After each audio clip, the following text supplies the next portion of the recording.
নদিয়ায় মাঝদিয়া সীমান্তে বাংকার রহস্যের তদন্ত। জমির মালিক সুশান্ত ঘোষ লালের খোঁজে এনসিবি। আগেও মাদক পাচারের অভিযোগে সুশান্তের বিরুদ্ধে গত জুলাইয়ে নদিয়ার ভীমপুরে 22,000 ফেন্সিডিল আটক করা হয়েছে।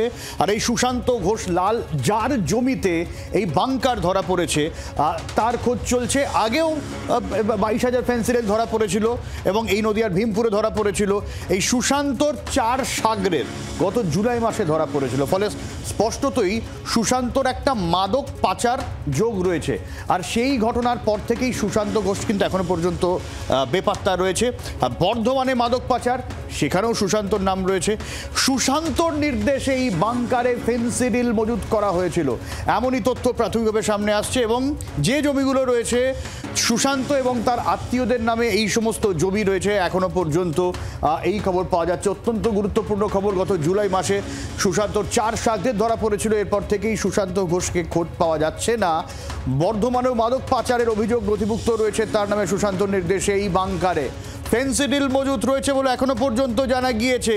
নদিয়ার মাঝদিয়া সীমান্তে বাংকার রহস্যের তদন্ত এখনো পর্যন্ত চলছে। কিভাবে 4টি অত বড় বাংকার, সেই সন্ধান চলছে এখনো পর্যন্ত। এনসিবি গোটা ঘটনার তদন্তে নেমেছে এবং জমির মালিক সুশান্ত ঘোষ, তার খোঁজে তদন্ত চলছে। এর আগেও যেরকম আপনাদের জানাচ্ছিলাম, সুশান্তর বিরুদ্ধে মাদক পাচারের অভিযোগ উঠেছে। আগেও গত জুলাইয়ে নদিয়ার ভীমপুরে 22,000 ফেন্সিডিল আটক করা হয়েছে এবং এর সঙ্গে সুশান্ত ঘোষ যোগ ছিল বলে জানা গিয়েছে। গত জুলাই মাসে সুশান্তর 4 সাগরের ধরা পড়েছিল এবং সেই জায়গা থেকেই বেপাত্তা সুশান্ত ঘোষ এখনো পর্যন্ত, এবং তার খোঁজ চলছে বলে জানা গিয়েছে।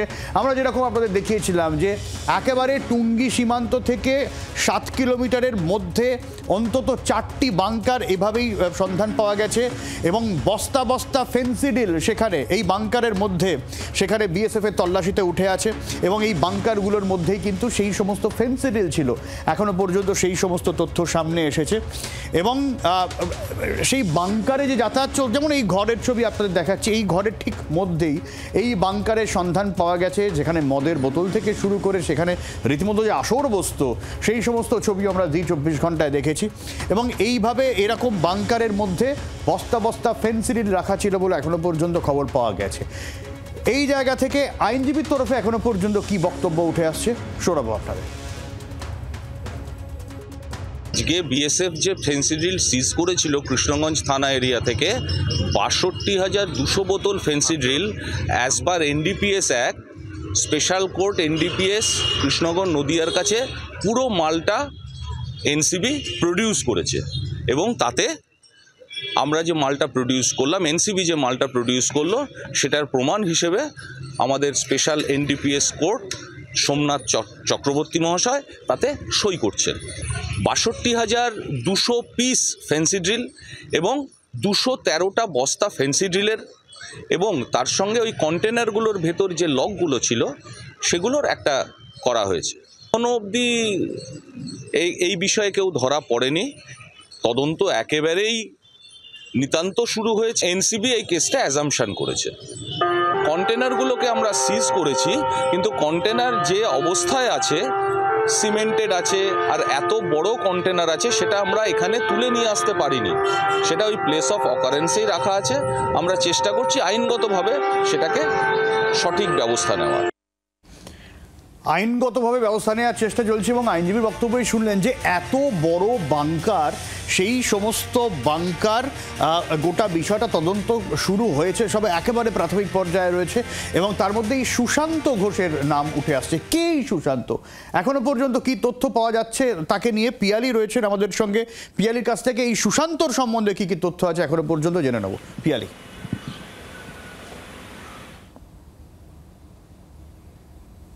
সুশান্ত ঘোষ লাল, তার বিরুদ্ধে এর আগেও একাধিক মাদক মামলা রয়েছে এবং এই প্রথমবার কিন্তু কোনো মাদক মামলাতে তার নাম জড়ায়নি, যেটা আমরা পুলিশ সূত্র থেকে জানতে পারছি। 2020 সালেও একবার কৃষ্ণনগরে একটি মাদক পাচারের মামলাতে গ্রেপ্তার হয়েছিল, যদিও পরবর্তীকালে সেই মামলাতে সে অ্যাকুইটেড হয়ে যায়। বর্ধমানেও তার বিরুদ্ধে মাদক পাচারের একটি মামলা হয় এবং 2024 সালে জুলাই মাসে নদিয়া জেলার ভীমপুর যে থানা, সেই ভীমপুর থানার হাতে 1000 বটল ফেন্সিডিল সহ 4 জন গ্রেপ্তার হয়েছিল এবং সেই মামলাতেও যেটা তদন্তকারী অফিসাররা জানতে পেরেছিলেন যে ওই যাদেরকে গ্রেপ্তার করা হয়েছে তারা আদতে এই মাদক পাচারের ক্যারিয়ার এবং তাদের কাজে লাগিয়েছিল সুশান্ত ঘোষ। যদিও তারপর থেকেই কিন্তু সুশান্ত ঘোষ গা ঢাকা দেয় এমনটা পুলিশ সূত্রের খবর। এবং গত শুক্রবার থেকে যে তুমি জানো ফেন্সিডিল পাওয়া গিয়েছে এবং একেবারে মাঝদিয়া যেখানে সীমান্ত লাগোয়া তুঙ্গি বর্ডার লাগোয়া যে অঞ্চল থেকে এই বিপুল পরিমাণে ফেন্সিডিল পাওয়া গেছে, প্রায় 63,000 বটল ফেন্সিডিল পাওয়া গেছে। তার মধ্যে 3টে বাংকারের মধ্যে থরে থরে যেরকম সাজানো ছিল তার পাশাপাশি আরও 3টে এরকম আন্ডার কনস্ট্রাকশন বাংকারের খোঁজ পাওয়া যায়। যে জমিগুলোর মধ্যে এই বাংকারগুলো তৈরি হয়েছিল যেখানে সুশান্ত ঘোষের বাড়ি তার থেকে 100 মিটারের মধ্যেই কিন্তু এই বাংকারগুলো এবং প্রত্যেকটাই সীমান্তর একেবারে কাছাকাছি।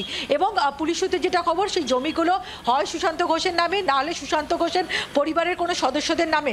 এখন এনসিবি গোটা তদন্ত শুরু করেছে এবং তার খোঁজেও তারা তল্লাশি চালাচ্ছে। তদন্তকারী অফিসাররা যেটা মনে করছেন যে এই সুশান্ত ঘোষ বর্তমানে এই রাজ্যে না থাকলেও বা ভিন রাজ্যে বসেই কিন্তু এই যে মাদকের বিশেষ করে ফেন্সিডিলের যে সিন্ডিকেট বা যে র্যাকেট সেটা কিন্তু সে চালাতো এবং এইখানে বিপুল পরিমাণে একটা বাংকার তৈরি করে ব্যাংকারগুলো তৈরি করে সেখানে মজুত করা হয়েছিল এবং পরবর্তী সময় আরও বাংকার তৈরি হচ্ছিল যে সেখানে বোঝাই করা অর্থাৎ মজুত করা এবং পরবর্তী সময় সুযোগ বুঝে এখন যেহেতু বাংলাদেশের টার্ময়েলের জন্য বিভিন্ন সময় এই যে সীমান্ত এলাকায় বিএসএফ এর নজরদারি বেড়েছে ফলে ওই প্রান্তে যারা চোরা চালানকারীরা রয়েছে তারা সেই সমস্ত চোরা সামগ্রী তারা রিসিভ করতে পারছে না কিন্তু ওখানে মজুত করা হচ্ছিল এবং সেই উদ্দেশ্যেই পরবর্তী সময় পাচার করার উদ্দেশ্য ছিল। এখন সুশান্ত ঘোষই ভিন রাজ্যে বসে গোটা নেটওয়ার্কটা একেবারে চালাচ্ছিল বলে তারা মনে করছেন। কিন্তু তার সঙ্গে সঙ্গে যে প্রশ্নটা উঠছে যে যখন গত জুলাই মাসে এই 4 জনকে গ্রেপ্তার করা হলো তার পরবর্তী সময় আর কোথাও এরকম বিপুল পরিমাণে যে ফেন্সিডিল সেটা মজুত করা আছে কিনা সেই বিষয়ে কেন তদন্ত এগালো না। কিন্তু পিয়ালি এই প্রশ্ন উঠছে একজন লোক তার বিরুদ্ধে দীর্ঘদিন ধরে এরকম অভিযোগ, সে বারবার গ্রেপ্তার হচ্ছে, বারবার ছাড়া পাচ্ছে, ছাড়া পেয়ে একই কাজ করছে, এটা কিভাবে হয়?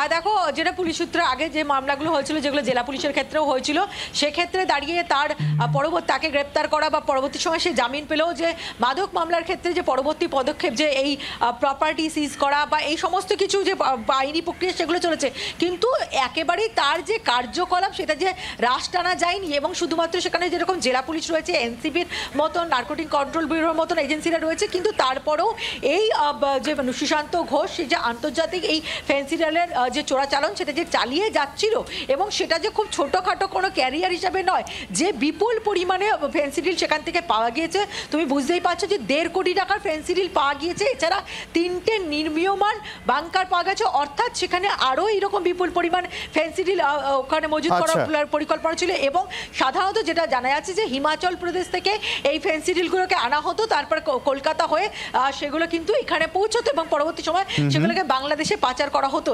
এখন এই গোটা ঘটনার পর সুশান্ত ঘোষের নেটওয়ার্ক যে সক্রিয় রয়েছে সেটা আরও স্পষ্ট হয়েছে, এখন এনসিবি তার খোঁজ চালাচ্ছে। একদমই পিয়ালি, ধন্যবাদ, তুমি সঙ্গে থাকো আমাদের, তোমার কাছে পরে আবারও আমি আসবো। আর এই নিয়ে রাজনৈতিক তরজা যথারীতি সুকান্ত মজুমদার এবং কুণাল ঘোষের কি বক্তব্য শুনবো।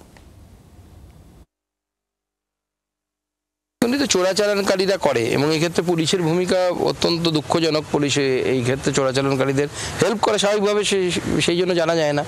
একটি কেন্দ্রীয় সংস্থা বা বিএসএফ বা এই ধরনের যে কোনো বডি তখনই ভালো কাজ করতে পারে বা সেই সমস্ত রাজ্যে ভালো কাজ করে যেই সমস্ত রাজ্যে রাজ্য সরকার সেই বিএসএফের সাথে সহযোগিতা করে এবং একসাথে কাজ করে। দুটো ফোর্স একসাথে কাজ না করলে, পুলিশ এবং বিএসএফ একসাথে কাজ না করলে কোথাও বিএসএফ সফল হতে পারবে না। বাংকারটা একটা জমির উপর, যে জমিটা বিএসএফ এর আন্ডারে, আইন বদলে, এই সুকান্ত বাবুরা তো আইন বদলে করেছেন। সীমান্ত রেখা থেকে 15 কিলোমিটার বিএসএফ এর ছিল, এখন সীমান্ত থেকে 50 কিলোমিটার বিএসএফ এর অধীন। আপনারা করে নিলেন, বললেন কাজের সুবিধার জন্য। তো এখন বাংকার আপনাদের এলাকায় সীমান্তের ওখানে ধরা পড়ছে, এখন বলছেন আমরা জানি না রাজ্য সরকার। এটা কখনো হতে পারে? টহল আপনারা দেন, আপনাদের সম্পূর্ণ নেটওয়ার্ক আছে, সেন্ট্রাল আইবি আছে, বিএসএফ এর সমস্ত ব্যবস্থাপনা আছে, আর সেটা আপনারা ফেল করছেন। আপনারা সীমান্তও রুখতে পারছেন না, বাংকারও রুখতে পারছেন না, আর এখন দোষ দেবেন রাজ্য সরকারকে। আপনারা ছেড়ে দিন, শুধু সীমান্তে থাকুন, 50 কিলোমিটার ফেরত দিয়ে দিন, বাকিটা জেলা পুলিশ রাজ্য পুলিশ বুঝে নেবে।